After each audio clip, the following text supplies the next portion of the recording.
இன்னைக்கு நம்ம பார்க்க போற ரெசிபி நல்லா திக்கா கிரீமியா வீட்லயே சூப்பர் டேஸ்டியா ஹோட்டல் ஸ்டைல் வெஜ் குருமா எப்படி செய்யறதுன்னு பார்க்கலாமா?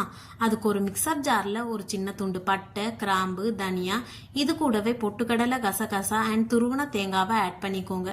இது கூட இஞ்சி, பூண்டு, பச்சை மிளகா, வெங்காயம், ஒரு கைப்பிடி புதினா, கொத்தமல்லி, 4 முந்திரி, சீரகம், சோம்பு, கொஞ்சமா தண்ணி ஆட் பண்ணி ஃபைன் பேஸ்டா அரைச்சு எடுத்துக்கோங்க.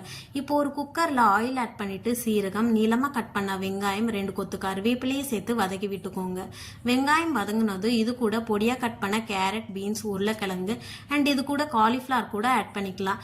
இது கூட ஓவர் நைட் ஊற வச்ச பட்டாணி, பொடியா கட் பண்ண தக்காளி, நம்ம அரைச்சு வச்ச பேஸ்ட், 2 கப் தண்ணி, தேவையான அளவு உப்பை சேர்த்து மிக்ஸ் பண்ணி கொதிக்க ஆரம்பிச்சதும் லிட்டை க்ளோஸ் பண்ணி 2-3 விசில் விட்டு எடுத்தீங்கன்னா ஒரு சூப்பர் டேஸ்டியான வெஜ் குருமா ரெடி ஆயிடும். இந்த குருமாவை பூரியோட, பரோட்டாவோட இல்லைன்னா சப்பாத்தியோட வச்சு சாப்பிட்டா சூப்பரா இருக்கும்.